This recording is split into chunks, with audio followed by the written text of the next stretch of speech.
tiene una extraordinaria importancia para el control de los excesos de los poderes públicos.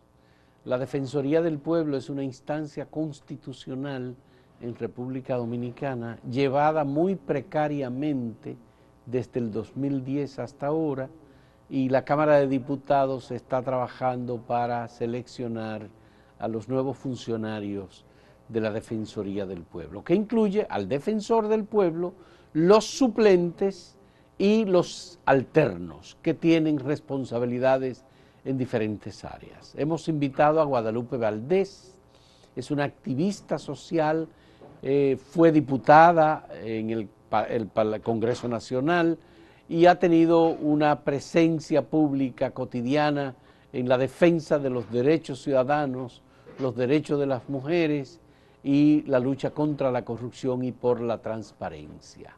Muchas gracias, Guadalupe. Me gustaría tener tu versión de cómo se comportó la comisión especial que está analizando o que analizó a los candidatos, incluyéndote a ti, a la Defensoría del Pueblo.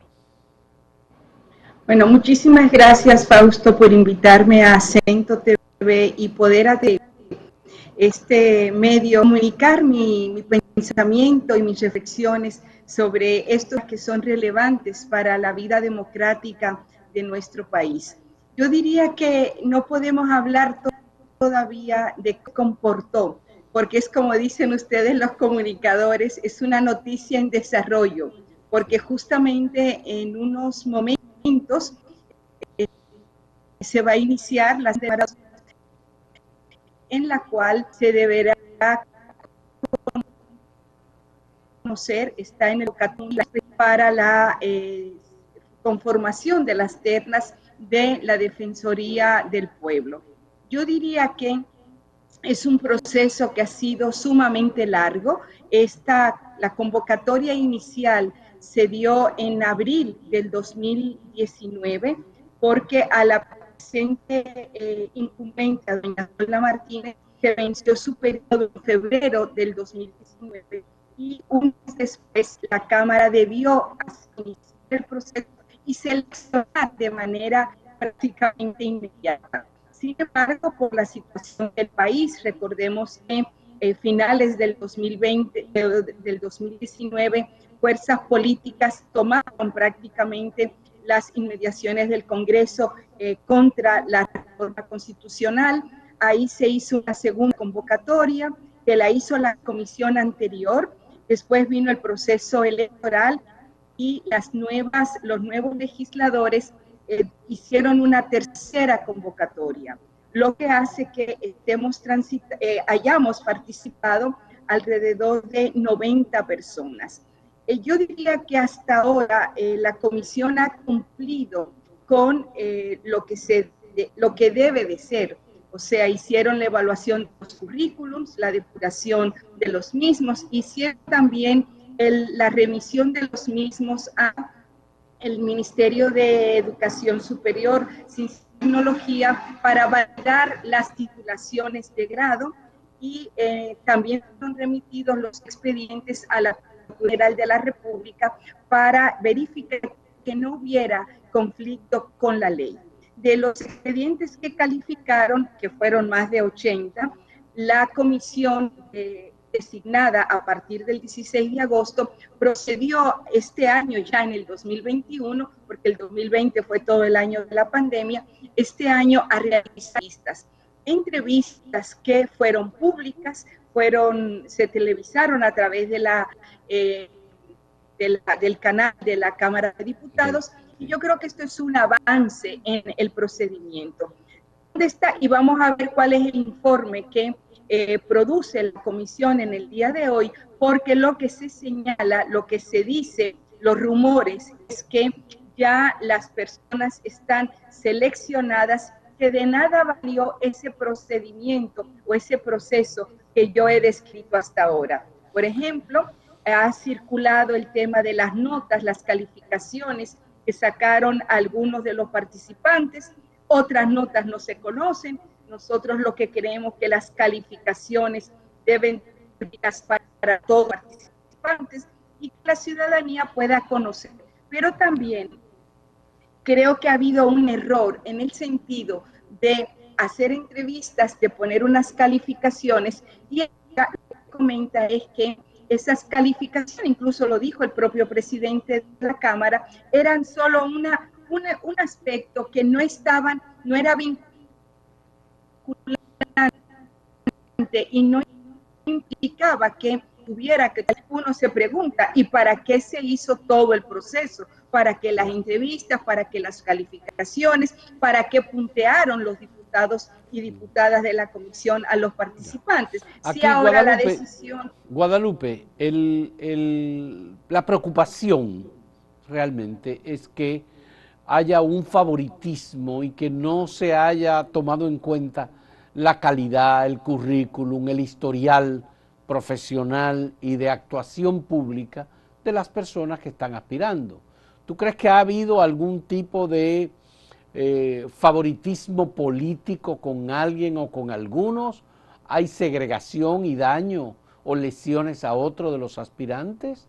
¿Es justo el sistema que se estableció para validar o para establecer unas notas por parte de los comisionados a los aspirantes? Bueno, yo creo que eso lo sabremos en breve cuando veamos cómo se conformaron las ternas. Ahora bien, ¿qué es lo que ocurre? En nuestro país hay cuestiones que son de voz populi y que se conocen antes de que ocurran. Debemos de recordar que hace unos meses María Teresa Cabrera se retiró. Ella se había inscrito en la tercera convocatoria y justamente por ella recibir información privilegiada de que ya había una persona que había hecho un acuerdo político durante la campaña electoral, ella se retiró. Quizás también porque ella misma tenía un impedimento, y es que ella tiene militancia partidaria. Eso es lo que lleva a que ella, esas dos razones, se retira de la postulación.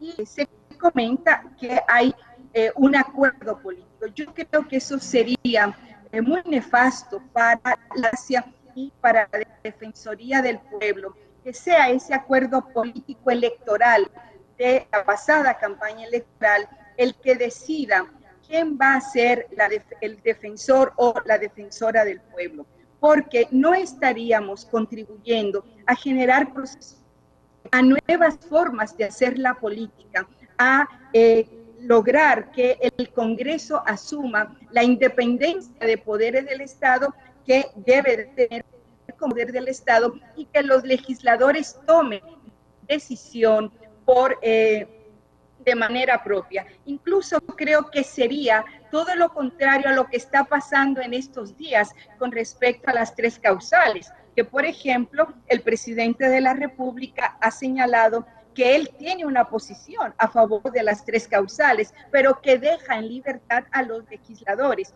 Eso es lo que debería de ser si el primer Congreso del Estado se respetara y fueran diputados y diputadas que toman decisiones en base a justamente los procesos y los procedimientos establecidos, y no que se haga en base a que se bajen líneas o acuerdos políticos de carácter electoral o para pagar prebendas, porque eso no es saludable para la institucionalidad ni el fortalecimiento de la democracia en nuestro país. Hay comentarios.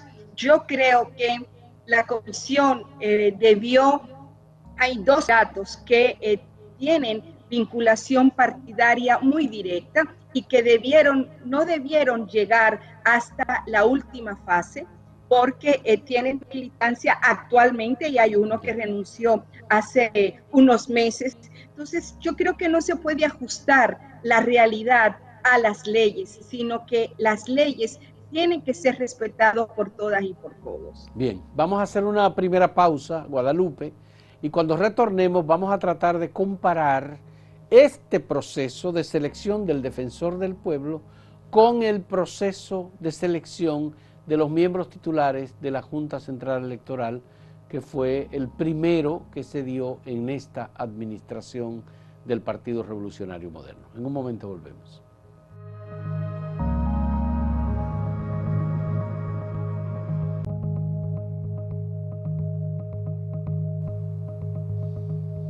Guadalupe, me gustaría conocer tu punto de vista sobre qué distancia hay entre este proceso de la Cámara de Diputados con el proceso de selección de los miembros titulares de la Junta Central Electoral y la presencia de militantes políticos que habían pedido incluso licencia en su partido para participar como aspirante a la presidencia de la Junta Central Electoral.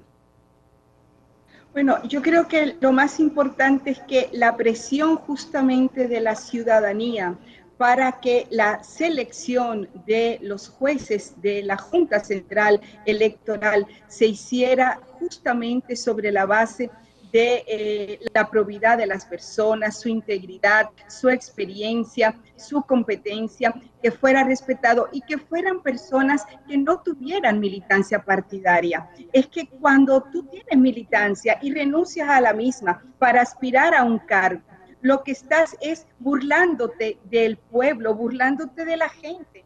O sea, porque la militancia no puede ser que yo la tengo durante 20 años, la dejo en receso para aspirar a un cargo porque el cargo lo plantea. Entonces, yo creo que ahí esa presión de la ciudadanía, de los medios de comunicación, de las fuerzas sociales y políticas de nuestro país, hizo que justamente la selección de la Junta recayera, a pesar de que algunos no estaban de acuerdo, por ejemplo, con el propio presidente que fue seleccionado en la Junta Central Electoral, porque decían que había tenido posiciones contra un partido político, etcétera, pero fue seleccionado una persona que tiene experiencia, que tiene probidad, que tiene independencia de las decisiones de carácter partidario. Y eso es lo que se necesita en la Defensoría del Pueblo. Pero eso no pasó en el Consejo Nacional de la Magistratura con el presidente seleccionado de la Suprema Corte de Justicia. Era militante, miembro del Comité Central de un partido político y presentó el que su dimisión, ahora, ¿no? Su renuncia a esa militancia en el momento en que fue seleccionado presidente de la Junta Central, de la Suprema Corte de Justicia. Te refieres al que está actualmente, ¿no? En sí, la actualmente. Sí. Sí, pero que fue seleccionado cuando el Consejo Nacional de la Magistratura estaba justamente controlado por fuerzas políticas que priorizaban el tema partidario por encima de la institucionalidad del Estado dominicano. Y entonces, claro, renunciar a la militancia, bueno, incluso el propio procurador de la República, el ex procurador, perdón, recordemos que el ex procurador hizo campaña política con el expresidente de la República y con el candidato de esa fuerza política, pero fue designado procurador. Entonces, eso es lo que nosotros creemos que justamente no debe de ocurrir en nuestro país, porque hay mucha gente que tiene posiciones políticas. Es mi caso, por ejemplo. Yo tuve militancia partidaria desde los 16 años hasta el 2016, o sea, casi 44 años con militancia en distintos momentos y partidos políticos, pero terminó en el 2016, pero no porque yo me estaba postulando a una posición o porque quería ajustar mi vida, sino porque la organización de la que yo formaba parte me retiró la militancia. Y a partir de ese momento, 5 años, he dedicado por convicción mi vida, mis energías, mi trabajo a fortalecer esa construcción de ciudadanía y esa defensa de los derechos que creo que es fundamental. Ahora se presentó la oportunidad de presentarme a la Defensoría del Pueblo y lo he hecho con esa convicción, pero no porque estoy ajustando mi vida a la ley, sino todo lo contrario. Ya. En el caso de otros aspirantes que han renunciado a su militancia prácticamente al momento de presentarse como candidato, ¿eso no es válido en este caso? ¿La Comisión Especial de los Diputados debía echar a un lado a esas aspiraciones? Yo considero que sí, porque esos rumores que hay de que hubo personas que renunciaron a la militancia en el mes de septiembre para ya abierta la convocatoria, incluso de la tercera convocatoria, para poder inscribirse y ser candidatos. Y hay otros candidatos que dicen, no, si lo seleccionan, entonces él deja de tener la militancia. Esa interpretación de las leyes es lo que a mí me parece no contribuye a que avancemos y no generan procesos de cambio en nuestro país, porque se sigue siendo más de lo mismo, como hubiera dicho el padre Jorge Cela en algún momento. Así es. En Guadalupe, me gustaría saber, ¿el Partido Revolucionario Moderno cumplió con la elección de la Junta Central Electoral y rechazó la militancia política partidaria? ¿Podría cumplir en este caso con la Defensoría del Pueblo, con lo que establece el artículo 1 de la ley, uno de los artículos de la ley 1901 de la Defensoría del Pueblo? Yo creo que es fundamental que el Partido Revolucionario Moderno cumpla no solamente con ese planteamiento en esta elección de la Defensoría del Pueblo, que el PRM hizo una propuesta de cambio en el país, y la propuesta de cambio no significa quítate tú para ponerme yo. Vamos a seguir haciendo las mismas prácticas que durante 20, 25 años fueron las que laceraron el ejercicio de la democracia en nuestro país, porque un partido político que controló los poderes del Estado utilizó ese poder político para su beneficio político particular y no para fortalecer la democracia en la institucionalidad. En este caso, el gran desafío que tiene el PRM para realmente demostrar que su propuesta política es una propuesta de cambio y de transformación, es respetar lo que establece la ley. ¿Y qué establece la ley en el artículo 11 de la ley 1901? Que la defensora del pueblo no puede tener militancia partidaria ni tener vinculaciones políticas partidarias para ser defensor del pueblo. Entonces, para que haya democracia, y decía esta mañana Bernardo Vega en el análisis que hacía en un programa de la mañana, decía del pueblo que no nos va. Eso es lo que no puede ser. Se necesita mayoría del pueblo que realmente defina a ciudadanos, que realmente da generar procesos de diálogo, de intermediación. Bien. Vamos a hacer una última pausa en este diálogo con Guadalupe Valdés, aspirante a la Defensoría del Pueblo, y que precisamente este día la Cámara de Diputados va a presentar las ternas de los preseleccionados para que el Senado de la República escoja el defensor del pueblo, los 2 alternos, más los 5 directores de la Defensoría del Pueblo en posiciones igualmente alternas. En un momento volvemos.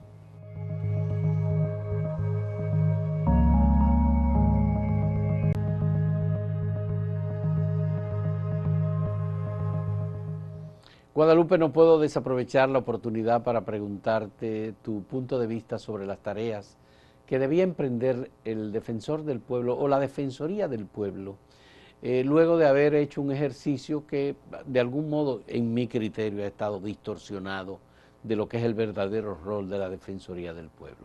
¿Cuáles son las tareas inmediatas? Bueno, las tareas inmediatas es, primero, recuperar la institucionalidad, esa institucionalidad que además tiene que ser conocida, divulgada en todo el país para que los ciudadanos y ciudadanas de todos los rincones del país conozcan que hay una figura constitucional que es para defender los derechos de los ciudadanos, que es una figura al servicio de la ciudadanía cuando una institución pública no brinda un servicio de calidad o no brinda una atención de calidad en el área de la salud, de las aguas, del medio ambiente, etcétera. Es fundamental entonces revisar, adecuar el plan estratégico que tiene la Defensoría del Pueblo, que es un plan estratégico para 5 años. Ahora hay que adecuarlo a la nueva realidad del país. Hay que terminar de descentralizar, de desconcentrar la Defensoría del Pueblo para que no esté solo en el Distrito Nacional, sino que hay un proyecto en carpeta con el Programa de Naciones Unidas para la construcción de locales en Santo Domingo Este, en el propio distrito y en Santiago, y quizás se deba ampliar a otras demarcaciones para que los ciudadanos no tengan que venir a la capital a hacer un reclamo o a poner una necesidad de ser atendidos por la Defensoría del Pueblo y haya que venir a la capital. Ahí hay que hacer alianzas estratégicas con organizaciones sociales, con las alcaldías, para que efectivamente el defensor del pueblo esté presente en todos los rincones del país, y para eso hay que utilizar las tecnologías de información. Si algo nos está dejando la pandemia del COVID-19 es la importancia de romper la brecha digital para que los ciudadanos puedan, a través de los teléfonos inteligentes, a través de las páginas web, poder elevar sus reclamos o hacer denuncias de que no están recibiendo un servicio de calidad, por ejemplo, en Pedernales, en Samaná, en Higüey, en todas partes del país. Entonces, creemos que es fundamental la educación ciudadana. Bien. Y esa educación hay que hacerla para que se sepa que los ciudadanos tienen derechos y que también tienen deberes. Y ahí los medios de comunicación tienen que jugar un rol fundamental para pasar a ser una sociedad donde se garanticen y se respeten los derechos. Guadalupe, ¿y qué tú harías en caso de tener la posición de defensora del pueblo para quitarle o reducir el miedo que tienen los políticos y los funcionarios al rol de una institucionalidad bien manejada por la Defensoría del Pueblo? Bueno, es que hay temor porque justamente pensamos que cuando se está en una función como esa es justamente simplemente para generar conflictos, cuando tiene que ser todo lo contrario. La Defensoría del Pueblo es una figura para generar procesos de diálogo, pero diálogo sobre la base de principios, sobre la base de normas claras, de procesos de negociación, de conflictos, en los cuales cuando un ciudadano, por ejemplo, no recibe un servicio, pueda ir a esa institución y decir, esta administración pública no me escuchó, no me tomó en cuenta, no me han respondido a las solicitudes que yo he hecho, y sobre esa base tratar de hacer un llamado de atención. La Defensoría del Pueblo, más que ser un obstáculo para la administración pública, tiene que convertirse en un facilitador, es una instancia de facilitación, de mediación, para que las instituciones que brindan servicios, tanto a nivel público como privado, cumplan su rol. Tenemos muchísimas instituciones que no escuchan, que no reciben ni siquiera a los ciudadanos. Y eso tiene que avanzar en el país, sobre todo si queremos una administración pública al servicio de la ciudadanía, que brinde servicios de calidad. No es simplemente decir que brindamos, por ejemplo, el servicio de agua, y hay muchísimas comunidades que no reciben agua, que les cobran el agua, pero no reciben el servicio. Entonces, eso es lo que la Defensoría del Pueblo tiene que hacer.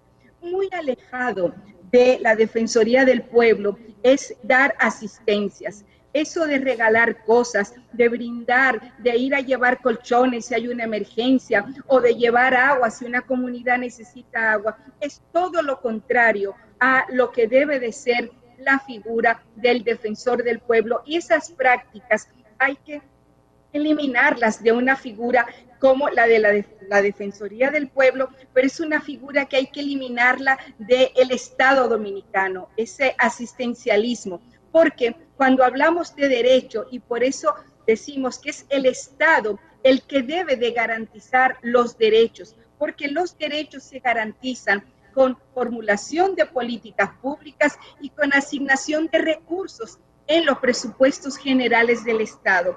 Entonces viene cómo se prestan esos servicios a la ciudadanía, que nunca puede ser desde el Estado en regalar cosas, ni siquiera el sistema de protección social de nuestro país está para regalar cosas, está para garantizar derechos a los envejecientes, a los adultos mayores, a las Claro. personas con discapacidad. Y, por ejemplo, las transferencias monetarias que se puedan hacer en un momento determinado, si algo se está tratando de hacer en esta pandemia, es que ese sistema de protección social cada vez más tenga un enfoque de derechos, que es lo que garantiza el Estado y lo que requiere la ciudadanía. Y Qué bien.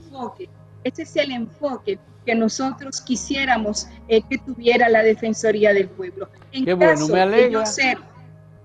En caso de yo ser seleccionada, pero también cualquiera de las personas que tienen las condiciones para ser defensora del pueblo, creemos que esa persona seleccionada, si cumple con los requisitos, debe de promover este enfoque también. Qué bueno, me alegra escuchar esta exposición, Guadalupe, porque está en el sentido correcto. Es además controlar y establecer un balance entre el ejercicio del poder y la ciudadanía. Me parece verdaderamente acertada tu planteamiento. Muchas gracias. Yo espero que tenga suerte y esté entre las ternas que presente hoy la Cámara de Diputados al Senado de la República. Es un paso importante. Gracias, Guadalupe Valdés, por esta conversación y gracias a los amigos televidentes que nos siguen a través de las redes sociales, del canal de televisión y de las diferentes formas de transmisión de este contenido. Hasta luego.